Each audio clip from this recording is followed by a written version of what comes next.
Hello everyone, আমরা upper primary ও ঝাড়খণ্ড টেটের জন্য এনসিইআরটির most important 5000 question practice করছিলাম এবং এইগুলো কিন্তু একেবারেই চ্যাপ্টার ধরে ধরে হচ্ছে। আজকে 8 নাম্বার ক্লাস এবং ক্লাস 6-এর বইয়ের 7 নাম্বার চ্যাপ্টার থেকে প্রশ্ন আলোচনা করব। এটা শুধুমাত্র প্র্যাকটিস বেসিসে, ঠিক আছে? তোমাদের এখানে দেখতে হবে যে কতগুলো অ্যান্সার তুমি করতে পারছো।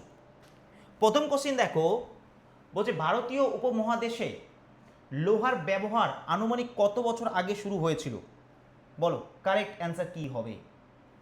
ভারতীয় উপমহাদেশে লোহার ব্যবহার, আমি বেশি সময় দেব না, এটা রেকর্ড চলছে যেহেতু, তাই এটা অ্যান্সার কি হবে? এটার অ্যান্সার হচ্ছে, এখানে তোমরা একটু কনফিউজ হতে পারো যে স্যার লোহার ব্যবহার তো 1000 খ্রিস্টপূর্বাব্দকে মেনলি ধরা হয়, মানে 800 থেকে 1200। আবার কোথাও কোথাও এটাও দেখা গেছে যে 1200 থেকে 1800 খ্রিস্টাব্দের, ঠিক আছে, খ্রিস্টপূর্বাব্দের লোহার আবিষ্কার শুরু হয়ে গেছিল। কিন্তু সম্প্রতিকালে দক্ষিণ ভারতে গবেষণা করে পাওয়া গেছে প্রায় 3000 বছর আগে কিন্তু মানুষ লোহার ব্যবহার জানতো। তাহলে সেক্ষেত্রে অ্যান্সার এটা কি হবে? সি হচ্ছে কারেক্ট অ্যান্সার, ঠিক আছে? সি হচ্ছে কারেক্ট অ্যান্সার।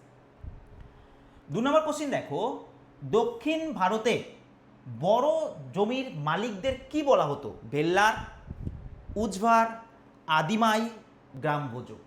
কি হবে দক্ষিণ ভারতে? আচ্ছা আমি আরেকবার বলি, বারবার বলছি, যারাই খুব সিরিয়াসলি প্রিপারেশন নিচ্ছ আপার প্রাইমারির জন্য, অথেন্টিক এবং সঠিক সোর্স থেকে কিন্তু তোমাদের পড়তে হবে, তবেই কিন্তু ফুল মার্কস আসবে। নাহলে হয়তো তুমি পরিশ্রম করছো কিন্তু সেটা বৃথা যাবে। তুমি WBCS মিসক্লিনিয়াসে আমাদের যেভাবে ইতিহাস পড়তে হয় বা যেভাবে ভূগোল পড়তে হয়, যে যে কোশ্চিনগুলো ওখানে ইম্পর্টেন্ট, সেম জিনিসগুলোই তুমি যদি এখানে পড়ো আপার প্রাইমারির জন্য, তাহলে লিখে নাও, তোমার নাম্বার কম আসবে। তোমরা বলছো স্যার কী বলছেন, ওখানেও তো হরপ্পা সভ্যতা আছে, এখানেও তো হরপ্পা সভ্যতা আছে, স্যার ওখানেও ঋগ বৈদিক আছে, এখানেও ঋগ বৈদিক, কী পার্থক্য? এটাই বোঝার পার্থক্য। এখানে কোশ্চিন দেখো, নর্মালি আমরা ওই সমস্ত এক্সামের জন্য এই ধরনের কোশ্চিন পড়ি না। এই কোশ্চিনগুলো এখানে কেন? কারণ এগুলো এনসিইআরটিতে আছে তাই। আর এনসিইআরটি থেকে তোমাদের 90% 80% নয়, 100% কোশ্চিন আসবে। বোঝা গেল? যেটা আমি অলরেডি ভিডিও করে প্রুভ করে দেখিয়েছি। তাই দেখো, আমাদের কাছে পড়ো না পড়ো, গাইডেন্স নাও বা না নাও, এই পরামর্শগুলো নিও, ঠিক আছে? তাহলে এটা অ্যান্সার কি হবে? 2 নাম্বার, দক্ষিণ ভারতে বড় জমির মালিকদের কি বলা হতো? 2 নাম্বার কোশ্চিন, বলো 2 নাম্বার কোশ্চিন অ্যান্সার কি হবে? 2 এর কোশ্চিন অ্যান্সার হবে এ, তাই তো? 2 এর অ্যান্সার হচ্ছে কি? 2 এর অ্যান্সার হচ্ছে এ। এ মানে হচ্ছে ভেল্লার। ভেল্লার বলা হতো যারা অনেক জমি হোল্ড করে বসে থাকতো, ঠিক আছে? আচ্ছা, উজভার, উজভার বলতে কাদের বোঝানো হতো? উজভার বলতে কাদের বোঝানো হতো? ভূমিহীন মজুর, নাকি সাধারণ কৃষক বা লাঙল বাহক, নাকি গ্রামের প্রধান, নাকি রাজা? উজভার কাদের বলা হতো বলো? এই জন্যই বলছি এই কোশ্চিনগুলো একটু অন্যরকম, ঠিক আছে? তাহলে 3 নম্বর কোশ্চিন কি হবে? 3, কোশ্চিন নাম্বার 3। 3-র অ্যান্সার কি হচ্ছে গো? অ্যান্সার হবে উজভার বলা হতো যারা সাধারণ কৃষক ছিল, যারা জমিতে অ্যাকচুয়ালি কাজ করতো, লাঙল টানতো, তাদের বলা হতো কি? তাদের বলা হতো উজভার, ঠিক আছে? 4 নম্বর কোশ্চিন দেখো, উত্তর ভারতের গ্রাম প্রধানকে কি বলা হতো? ভেল্লার গ্রাম প্রধান বলেছে, শেষ্টি, গ্রাম ভোজক, কাদাইসিয়ার।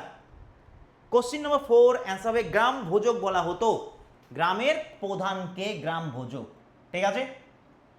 কোশ্চিন নম্বর 5, সঙ্গম সাহিত্য কোন ভাষায় রচিত হয়েছিল? এটা নর্মাল ইতিহাসের কোশ্চিন এবং ইম্পর্টেন্ট কোশ্চিন, WBCS এসছে। সঙ্গম সাহিত্য কোন ভাষায় রচিত? সঙ্গম সাহিত্য কোন ভাষায় হয়েছিল গো? তামিল ভাষায় হয়েছিল।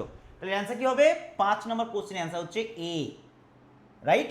5 নম্বর কোশ্চিনের অ্যান্সার হচ্ছে এ, হচ্ছে রাইট অ্যান্সার।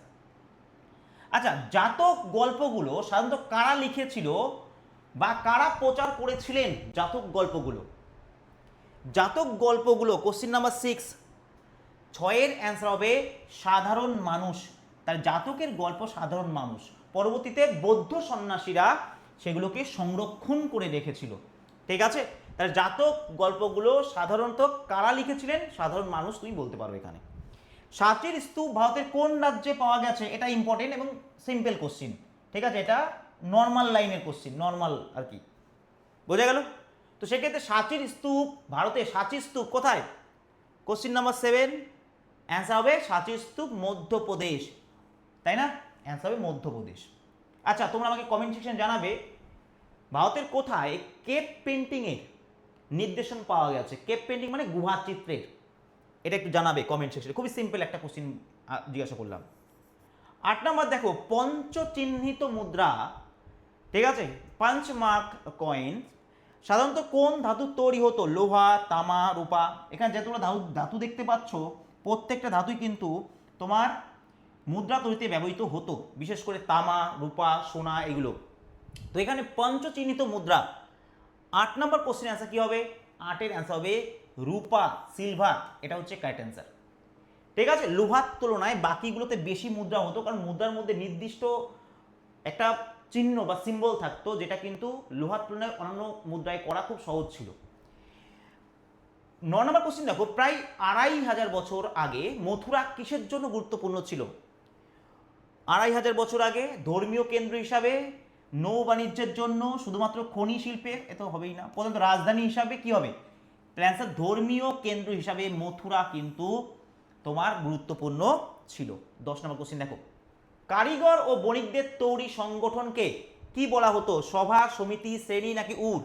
আমরা সভা সমিতির কথা ঋগ বৈদিক যুগেও পড়েছি। তো এখানে বলছে কারিগর এবং বণিকদের যে সংগঠন ছিল সেটাকে কি বলা হতো? তাহলে অ্যান্সার হবে 10-এর সি, শ্রেণী বলা হতো। 10-এর সি। ঠিক আছে, 11 নম্বর কোশ্চিনটা দেখো, প্রাচীনকালে কাপড় তৈরির জন্য উত্তর ভারতের বিখ্যাত কেন্দ্র কোনটি ছিল? 11, তাহলে 11 নম্বর কোশ্চিনের অ্যান্সার হচ্ছে বারাণসী, বারাণসী। দেখো, এবার তোমাদের নিশ্চয়ই বোঝাতে হচ্ছে না যে এই কোশ্চিনগুলো একটু অন্যরকম। অনেক জায়গাতে তোমাদের ইতিহাসের নামে একদম ডাইরেক্ট ফ্ল্যাট ইতিহাস পড়ানো হয়।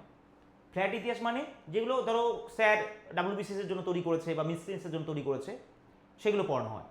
আমিও মিসলিনিয়াসের সিরিজ করছি, ফ্রি সিরিজ করছি।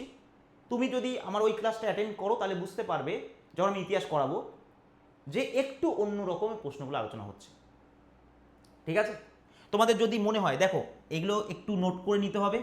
আমি পিডিএফও দিচ্ছি, নিচে হোয়াটসঅ্যাপ গ্রুপে জয়েন করে যাও, সেখানে তোমার পিডিএফও পাবে, একবারে তোমাদের আমি দিচ্ছি। কিন্তু যদি তোমার মনে হয় যে তোমার বই আকারে লাগবে, তাহলে মহামন্ত্র বইটা কিন্তু তোমরা নিতে পারো, এটা তোমাদের কাছে একটা বেস্ট চয়েস হতে পারে। ঠিক আছে, আগেই বলে দিই, এখানে 3টে বইয়ের একটা সেট যাবে। সায়েন্সের বই প্রায় 300 পেজের কাছাকাছি আছে, তুমি যদি সায়েন্সের স্টুডেন্ট হও, ম্যাথ নেই। যদি তুমি আর্টসের হও তাহলে সেক্ষেত্রে এই বইটা যাবে, এটাও 300 পেজের কাছাকাছি আছে। আর বাংলা ইংলিশ এটাও 300 পেজের কাছাকাছি আছে। ঠিক আছে, আর সিডিপি এটা মোটামুটি 140 পাতার মতো আছে। তো সেই জায়গায় দাঁড়িয়ে তোমাদের যখন তোমরা বইটা অর্ডার করবে, ঠিক আছে, আমরা তো পাবলিশার নই যে লক্ষ লক্ষ বই ছাপাই। এই বইটা তোমার পড়বে 970 টাকা ডেলিভারি চার্জ নিয়ে, অর্থাৎ 870 টাকা বইগুলোর দাম আর 100 টাকা ডেলিভারি চার্জ। এই নিয়ে আমি ভিডিও করেছি কালকে। ঠিক আছে, দেখো চাকরির সম্ভাবনা বলে লিখেছি ওখানে। আর তার আগের দিন একটা ভিডিও করেছি, সেখানে কমেন্ট সেকশনে একটু ছেলে মেয়েদের রিভিউটা তোমরা দেখে নিও, তাহলেই বুঝতে পারবে। ঠিক আছে, এই বইগুলোর মধ্যে তোমার এই যে যেগুলো পড়াচ্ছি, এনসিআর তোমার এনসিআরটির প্রত্যেকটা পেজ ধরে, ক্লাস 6-এর 7-এর 8-এর প্রত্যেকটা চ্যাপ্টার ধরে ধরে ওয়ান লাইনার তৈরি করা আছে। ওয়ান লাইনার তো আছেই, আবার আলাদা করে পুরো সব চ্যাপ্টারের এমসিকিউ করা আছে, যাতে তুমি যে কোনো জায়গায় পড়ছো তোমার যাতে প্র্যাকটিসও হয়ে যায়। ঠিক আছে, চলো একটু প্রমোশন করে দিলাম, যার কারণে যদি ইন্টারেস্ট না থাকে স্কিপ করে নাও। এবার হচ্ছে ব্যাপার 11 নম্বর হচ্ছে কি, প্রাচীনকালে কাপড় তৈরি, এটা হচ্ছে কি বারাণসী। 12 নম্বর কোশ্চিন দেখো, বারিগাজা শহরটি বর্তমানে কোন নামে পরিচিত? মানে কি নামে পরিচিত? ভরুচ মানে গুজরাট, নাকি মুম্বাই, নাকি কোচি, নাকি কলকাতা কি হবে? বাড়িগাজা শহরটি বর্তমানে কি নামে পরিচিত? Question number 12। অ্যান্সার কি হবে? ফটাফট ফটাফট বলো। তাহলে অ্যান্সার হবে কি? এটা ভরুচ মানে গুজরাট, ভরুচ মানে গুজরাট, ঠিক আছে। আচ্ছা, অরিকামেডু শহরটি উপকূলীয় বসতি হিসাবে বর্তমানে কোথায় অবস্থিত? তাহলে এটা অ্যান্সার কি হয়ে যাচ্ছে? এটা অ্যান্সার পদুচেরি, এটা অ্যান্সার পদুচেরি। 14 নম্বর দেখো, ইতালির রোম থেকে আমদানিকৃত লম্বা 2 হাতল যুক্ত মাটির পাত্রকে কি বলা হতো? 14 নম্বর কোশ্চিন। তাহলে এটাকে এমফোরা বলা হতো, এমফোরা। বোঝা গেল? উত্তর ভারতের ভূমিহীন শ্রমিকদের কি বলা হতো? এটাকে দাস কর্মকার, দাস কর্মকার নাকি 15 অ্যান্সার কি হবে? এর অ্যান্সার 15 দাস কর্মকার বলা হতো, এটা দাস কর্মকার, ঠিক আছে। 16 নাম্বার, রিং ওয়েলস কেন ব্যবহার করা হতো? রিং ওয়েলস, তাহলে এটা নর্দমা ও আবর্জনা ফেলার জায়গা হিসেবে রিং ওয়েলস ব্যবহার করা হতো। মথুরার কার উপাসনা বিশেষভাবে জনপ্রিয় ছিল? মথুরায় শ্রীকৃষ্ণ, শিব, এটা সবাই জানো। তাহলে কোশ্চিন নাম্বার 17 অ্যান্সার কি হবে? শ্রীকৃষ্ণ তোমার উপাসনার হিসাবে ফেমাস ছিল। আদিমাই বলতে তামিল সমাজে কাদের বোঝাতো? আদিমাই, তাহলে অ্যান্সার হবে কি? আদিমাই বলতে বড় জমিদার, ব্যবসায়ী, দাস বা কৃতদাস। অ্যান্সার হবে এটা দাস বা কৃতদাস। 19 নম্বর কোশ্চিন, উত্তর ভারতে স্বাধীন ক্ষুদ্র কৃষকদের কি বলা হতো? ক্ষুদ্র কৃষক বলেছে, তাহলে অ্যান্সার হবে কি? তাদের ক্ষুদ্র কৃষকদের। 19 নম্বর কোশ্চিন নাম্বার 19, ক্ষুদ্র কৃষক ভেল্লার, উজভার, কারিগর তো হবে না, উজভারও হবে না, ভেল্লারও হবে না, তাহলে সেক্ষেত্রে গৃহপতি এখানে অপশন। আচ্ছা, আরিকা মেরুতে লাল চকচকে মাটির পাত্র পাওয়া গেছে, যেগুলোকে কি বলা হয়? Arretine ware, Roman ware, Greek pottery নাকি এনবিডিডব্লিউ, বিবিডব্লিউ? তাহলে অ্যান্সার কি হবে? 20 নাম্বার অ্যান্সার হবে এটাকে অ্যারোটিন ওয়্যার বলা হতো, অ্যারোটিন ওয়্যার বলা হতো। শ্রেণী সংগঠনগুলো কোন কাজ করতো? শ্রেণী সংগঠন, তাহলে অ্যান্সার হবে ওপরে সব কাজগুলোই, কারিগরদের প্রশিক্ষণ দেওয়া, কাঁচামাল সংগ্রহ করা, ঠিক আছে, ব্যাংকার হিসেবে টাকা জমা রাখা, এগুলো সবই তারা করতো, তো উপরে সবগুলি। 22 নম্বর কোশ্চিন দেখো, বাড়িগাজা বন্দরে রাজা ব্যবসায়ীদের থেকে উপহার হিসাবে কি নিতেন?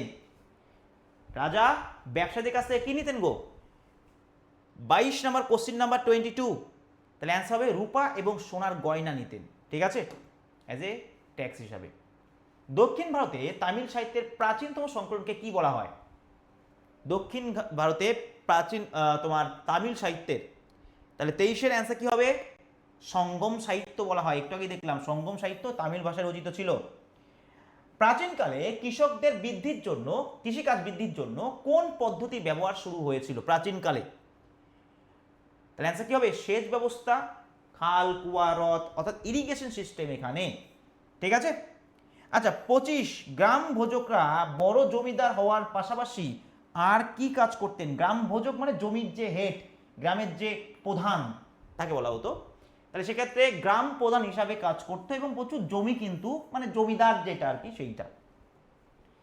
প্রাচীন মুদ্রাগুলোতে চিহ্ন কিভাবে বসানো হতো? কালি দিয়ে লিখে, হাত দিয়ে খোদাই করে, নাকি ধাতুর ওপর নকশা ছাপ দিয়ে, পাঞ্চ করে, নাকি রং করে? তাহলে বুঝতেই পারছো অ্যান্সার অপশন দেখেই, পাঞ্চ করে ধাতুর ওপর। একটু আগেই বললাম যেগুলো নমনীয় ধাতু সেগুলোতে ভালো তোমার সিম্বল করা যেত, ঠিক আছে, যার ফলে লোহার থেকে বেশি রূপো তারপর তোমার সোনা এইগুলোর উপর কিন্তু বেশি হতো, কাজ হতো। আচ্ছা, কদাইশিয়ার কাদের বলা হতো? কদাইশিয়ার 27-এর অ্যান্সার কি হবে? এ, ভূমিহীন শ্রমিকদের কদাইশিয়ার বলা হতো, কদাইশিয়ার বলা হতো। এনবিপিডব্লিউ এর পূর্ণরূপ কি? এর পূর্ণরূপ হচ্ছে northern black polished ware, northern black polished ware. 29 নম্বর, প্রাচীনকালে বক্স উৎপাদনের জন্য দক্ষিণ ভারতের বিখ্যাত কেন্দ্র কোনটি ছিল? 29 নাম্বার, তাহলে অ্যান্সার হবে কি? মাদুরাই ছিল, তাই তো, তাহলে বস্ত্র উৎপাদনের জন্য মাদুরাই ছিল। 30 নম্বর কোশ্চিন দেখো, প্রায় কত বছর আগে অরিকামেডু একটি উপকূলীয় বন্দর ছিল? অরিকামেডু 100 বছর, 1000 বছর, 2200 বছর, 3000 বছর? তাহলে অ্যান্সার হবে 2200 থেকে 1900 বা 2000 বছরের কাছাকাছি, এটা হচ্ছে কারেক্ট অ্যান্সার। ঠিক আছে, তাই এই নোটটা আমি তোমাদের প্রোভাইড করে দেবো, তোমরা অবশ্যই এগুলো চাইলে লিখেও নিতে পারো। একদম তোমরা যদি এনসিইআরটি পড়ে থাকো বা এনসিইআরটি যদি এরপরে পড়ো, তাহলে বুঝতে পারবে এই কোশ্চেনগুলোর গুরুত্ব কী। আমি জানি যারা ইতিহাস নিয়ে WBCS এর জন্য বা মিসক্রিয়েসের জন্য পড়েছে, ঠিক আছে, তাদের কাছে অনেক কোশ্চেন আছে যেগুলো একটু নতুন মনে হচ্ছে, আর এইটাই হচ্ছে এনসিইআরটির গুরুত্ব। ঠিক আছে, বোঝা গেল? ওকে, আজকের ক্লাসটা বড় করছি না, আজকের ক্লাসটা এইটুকুই। ঠিক আছে, আবার দেখা হচ্ছে। সপ্তাহে 4 দিন এই ক্লাসটা হবে তোমাদের জন্য। দেখতে দেখতে আমরা ক্লাস 7-এ ক্লাস 6-এর 7 নম্বর চ্যাপ্টারে চলে এসেছি, আর 2টো চ্যাপ্টার বা 3টে চ্যাপ্টার বাকি আছে আমাদের। তাহলে আমাদের ক্লাস 6-এর বইয়ের অল MCQ কমপ্লিট হয়ে যাবে। ঠিক আছে, থ্যাংক ইউ, এই পর্যন্তই।